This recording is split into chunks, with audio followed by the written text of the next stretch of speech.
Karibu katika kipindi cha Inside the Bible Story kutoka Dreamwalker Family Media, ambayo inakuletea kwa upekee hadithi na simulizi ya Malkia Esther kama inavyoelezwa katika Biblia, kitabu cha Esther. Katika siku za Mfalme Ahasuero, aliyekuwa mmiliki wa miji 127 kutoka India hadi Kushi, katika kipindi cha utawala wa Waamedi na Waajemi, mfalme aliandaa sherehe kubwa katika jumba lake la kifalme la Shushani, iliyochukua siku 7.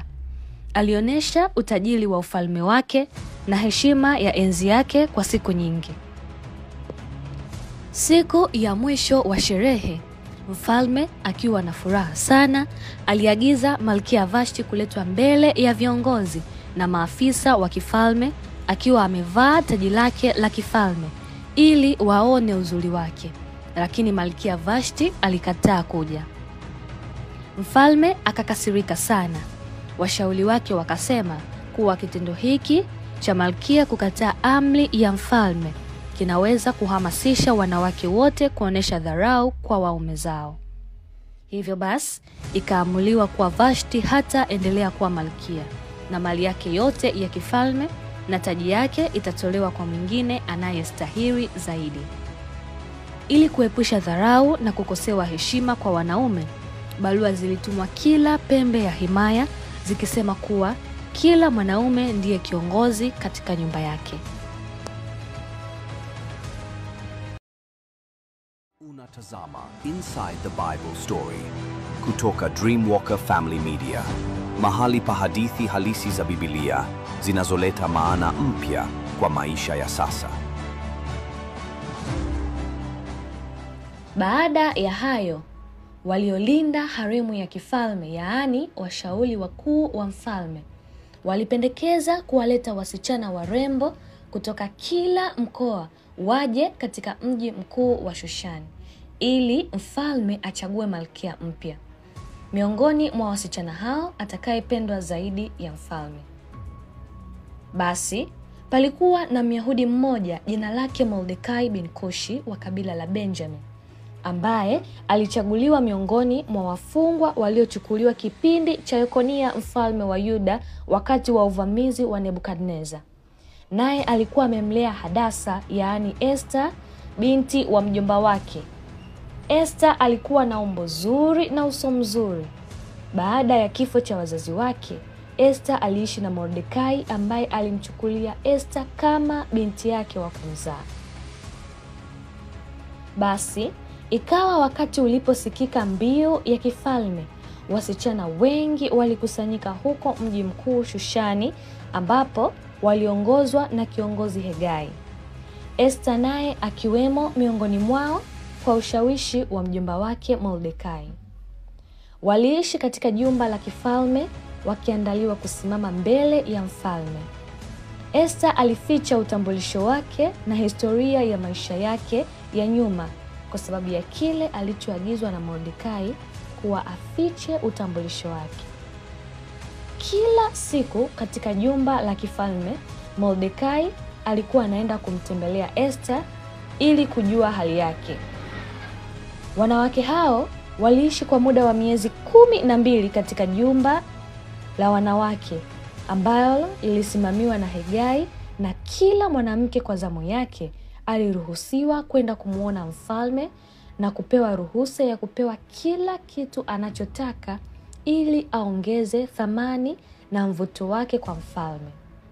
Na baada ya zamu yake kupita, kama asipopendwa na mfalme, basi huondolewa na nafasi yake hupewa mwanamke mwingine. Siku ikafika Esther kwenda mbele ya mfalme Ahasuero. Esther hakuomba chochote cha ziada, alikubali tu ushauri wa Hegai, msimamizi wao. Alipokuwa akitembea kwenye jumba la kifalme, akipita mbele ya mfalme, mfalme alimpenda Esther kuliko wanawake wengine wote na akachaguliwa kuwa malkia. Akamweka taji ya kifalme kichwani mwake, akamfanya malkia badala ya Vashti. Na baada ya hapo, mfalme alifanya sherehe kubwa ya kumtambulisha Esther kama malkia wa taifa hilo.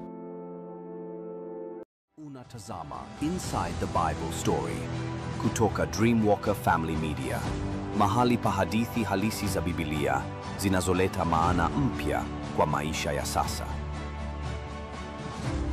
Siku chache baadaye, Mordekai alipewa kuishi katika jumba la kifalme, akiketi katika lango la kifalme. Alipata kufahamu njama ya waliokuwa maafisa wa kifalme, yaani Bigthan na Tereshi, waliopanga kumuua mfalme. Mordekai alimwambia Esther na Esther akamwalifu mfalme kwa kile ambacho aliambiwa na Mordekai. Baada ya uchunguzi, ikafahamika kuwa ni kweli kile kilichozungumzwa na Mordekai.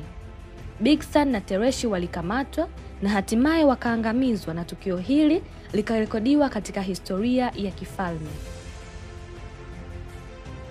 Baada ya haya, mfalme alimpandisha cheo Hamani mwana Agagi kuwa juu ya maafisa wote. Wafanyakazi wote wa kifalme walimwabudu na kumsujudia kwa hofu, lakini Mordekai alikataa kumwabudu na kumsujudia Hamani kwa sababu aliamini ibada ni kwa Mungu pekee. Hamani alikasirika sana baada ya kujua kuwa Mordekai alikataa kumsujudia, na baadaye aligundua kuwa Mordekai ni Myahudi ambaye alimheshimu sana Mungu na adui wa kabila lao la Waamaleki ambao walipigana vita wakati wa Musa. Aliandaa mpango wa namna ya kumwangamiza si tu Mordekai bali Waisraeli wote waliopo katika ufalme wa Waamedi na Waajemi chini ya Ahasuero. Katika mwaka wa 12 wa kutawala kwake Ahasuero, mfalme Hamani aliandaa mpango mzima wa kuangamiza Israeli wote kwa sababu ya chuki aliyokuwa nayo juu ya Mordekai na historia ya uadui wao toka wakati wa vita vya Musa na Waamaleki. Alipiga kura ili kuamua siku ya kuangamiza Wayahudi. Akamwambia mfalme kwa ushawishi wake kuwa kuna watu waliosambaa kila pembe ya himaya ambao hawafuati sheria za kifalme na hatupaswi kushikamana nao. Mfalme, kwa kumwamini Hamani na kulinda heshima ya kifalme, akatoa ruhusa kwa Hamani na akampatia fedha, pete yake ya kifalme na mamlaka ya kutekeleza mpango wake wote bila kujua hasa Hamani alilenga jambo gani.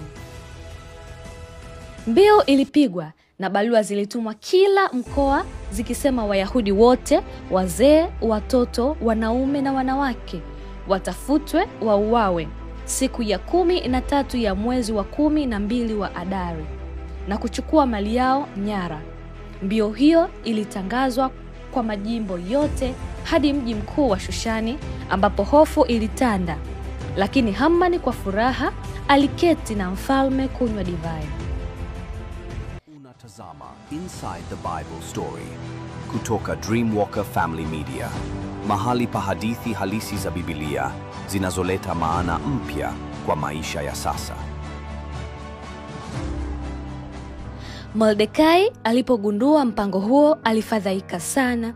Alivua nguo zake na kuvaa magunia na kujipaka majivu, ishara ya kuonesha maombolezo na kumlilia Mungu. Alipotaka kuingia ili amwone Esther, alizuiliwa kuingia malango ya kifalme kwa kuwa hakuna mtu aliyeweza kuingia akiwa amevaa magunia na kujipaka majivu. Watumishi na wafanyakazi wa Esther walimfahamisha Esther malkia habari za Mordekai, na Esther alihuzunika sana na aliagiza Mordekai apelekewe nguo, lakini Mordekai alikataa. Hivyo Esther malkia alimwagiza Hathaki msaidizi wake wa karibu ili kumuuliza Mordekai nini maana ya mambo yote hayo, na Mordekai alimpasha habari yote kuhusu Hamani alivyoomba pesa za kifalme kwa ajili ya kuangamizwa kwa Waisraeli wote. Mordekai alimpatia Hathaki andiko kutoka kwa Hamani lililoweka siku ya kuangamizwa kwa Waisraeli wote waliopo katika ufalme. Basi Hathaki akamweleza maneno yote Esther aliyoambiwa na Mordekai, akimwomba Esther aende mbele ya mfalme kuwatetea watu wake ili amri hiyo iondolewe. Esther alijibu kuwa kutokana na sheria za kifalme, mtu yeyote asiyeitwa haruhusiwi kwenda kwa mfalme. anaweza kuuawa bila kuzingatia yeye ni nani, isipokuwa mfalme amnyoshee fimbo ya dhahabu. Na mimi sijaitwa kwa mfalme kwa siku 30 sasa." Hathaki akamweleza yote ambayo Esther alimpatia kama majibu ya ombi la Mordekai. Lakini Mordekai alijibu na kusema, "Usidhani utapona kwa sababu umekaa kimya. Kwa kuwa kama umekaa kimya, wokovu utatokea kwa Wayahudi kutoka mahala pengine. Na nani ajuaye kuwa wewe ulichaguliwa kuwa malkia kwa ajili ya wakati mgumu kama huu?" Basi ujumbe ule ulimfikia Esther. Akasema, "Nenda ukusanye Wayahudi wote walioko Shushani, na tukae na kufunga na kuomba. Na mimi na wasichana wangu tutafunga pia. Basi baada ya siku 3 tutaenda mbele ya mfalme. Ingawa si kawaida, kama nitakufa, nitakufa." Basi Mordekai akaenda kufanya kama alivyoagizwa. Basi ikawa baada ya siku 3 za maombi ya kufunga yaliyofanywa na Esther pamoja na Israeli wote, Esther alivaa mavazi yake ya kifalme na kusimama katika ukumbi wa ndani wa nyumba ya mfalme. Mfalme alipomuona akampenda, akamnyoshea fimbo yake ya dhahabu, ishara ya kumruhusu Esther kuingia. Mfalme alisema, "Unataka nini, Malkia Esther? Ombi lako litapokelewa, hata nusu ya ufalme." Mfalme alikuwa akimpenda sana Malkia Esther na kumthamini. Esther alimwalika mfalme na Hamani kwenye sherehe ya chakula cha mchana. Kisha alimwalika tena kwenye sherehe nyingine siku iliyofuata. Hamani alirudi nyumbani akiwa na furaha kwa sababu ya mwaliko wa pekee alioupata kutoka kwa malkia na namna alivyotajirika kutokana na cheo alichopata kwa mfalme. Wakati wote huo, Hamani hakujua kuwa Esther ni Myahudi kwa sababu ya namna Esther alivyoficha utambulisho wake toka awali. Lakini Hamani alipokuwa akielekea nyumbani kwake, alimwona Mordekai ameketi malangoni bila kuinuka akiomboleza.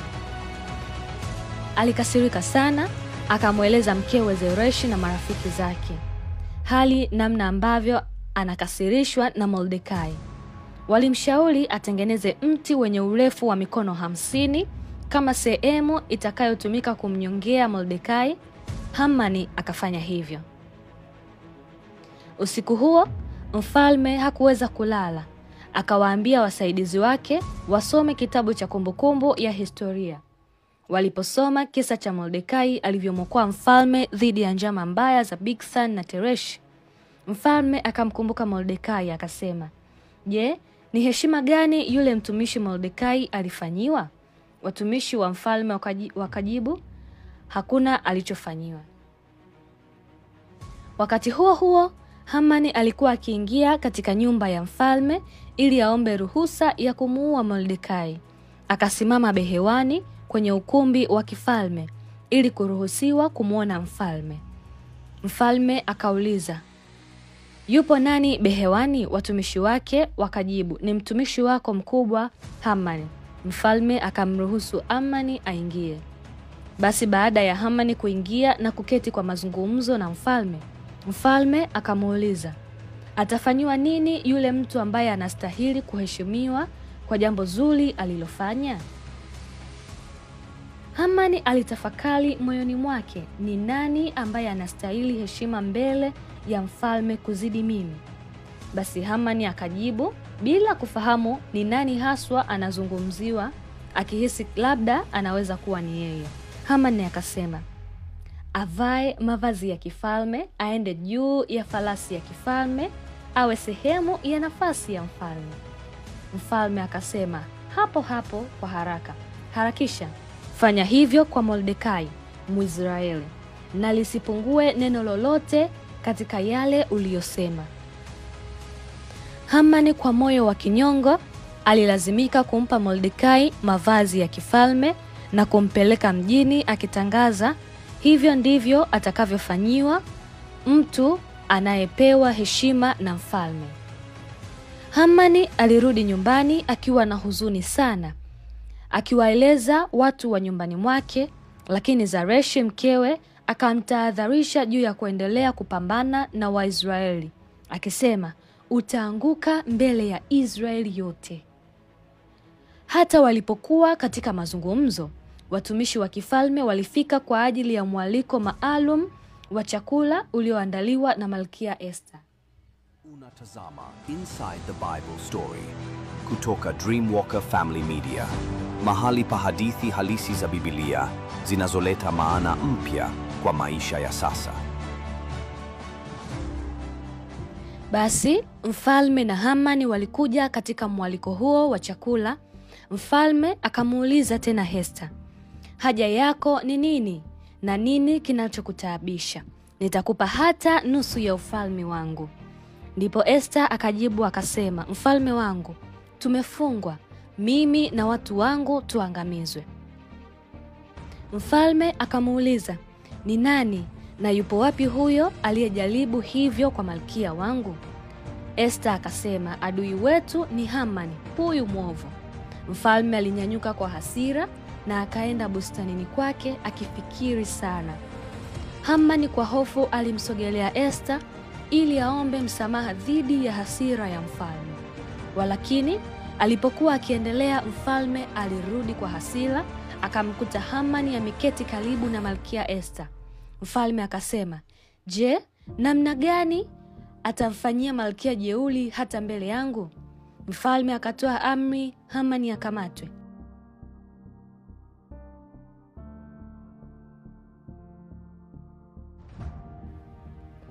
Mmoja wa watumishi wa mfalme kwa jina Harbona akamweleza mfalme na kumuonesha mti wa mikono 50 aliofanya Hamani kwa ajili ya kumnyonga Mordekai. Na mfalme akasema, mtundukeni Hamani hapo hapo. Hamani akaangamizwa kwa kunyongwa katika sehemu ile ile aliyoitengeneza kwa ajili ya Mordekai. Basi baada ya hayo hasira ya mfalme ikapoa. Siku hiyo mfalme akampa Esther nyumba ya Hamani. Mordekai alipewa pete ya kifalme na nafasi ya pili baada ya mfalme. Esther akamwomba mfalme kuokoa watu wake. Amri ya kifalme mpya ilitolewa kwa Wayahudi kujiandaa na kujitetea dhidi ya adui zao. Barua zilitumwa kila mkoa zikiruhusu Wayahudi kujitetea na kuangamiza kila atakayewashambulia. Shushani ilishangilia na watu wengi walijaa hofu kwa Wayahudi na kuwapa heshima. Baada ya siku kadhaa, siku ya 13 ya Adari, maadui waliojipanga kwa vita ili kupigana na Wayahudi walishindwa na kuuawa, na baadhi walikamatwa ikiwemo wana wa Hamani 10 na kuletwa mbele ya Esther na kuangamizwa. Wayahudi walipumzika siku ya 14, wakafanya sherehe ya furaha. Mordekai aliandaa barua ili sherehe ya Purimu ibaki kila mwaka kuwa kumbukumbu ya wokovu wao, na mfalme akapitisha ombi hilo. Baada ya siku nyingi, mfalme alileta ushuru katika ardhi. Mordekai aliheshimiwa na kupewa heshima kubwa, akitafuta ustawi wa watu wake na kuleta amani kwa vizazi vyao vyote. Unatazama Inside the Bible Story kutoka Dreamwalker Family Media, mahali pa hadithi halisi za Biblia zinazoleta maana mpya kwa maisha ya sasa. Tunachoweza kujifunza katika kisa hiki cha Malkia Esther. Jambo la kwanza, ingawa jina la Mungu halitajwi moja kwa moja, mikono yake inaonekana kila hatua. Hadithi ya Esther inatufundisha umoja wa ujasiri, imani ya kuongozwa na Mungu kunaweza kubadilisha historia ya taifa zima. Jambo la pili, Mungu yuko pamoja na watu wake pale tu wanapoonesha kumtegemea, hata waacha. Hapa ndipo mwisho wa hadithi hii. Endelea kufuatilia mfululizo wa visa vya Biblia kutoka katika chaneli yetu pendwa ya Dreamwalker Family Media. Usisahau kulike, kusubscribe na kucomment. Asanteni na Mungu awabariki.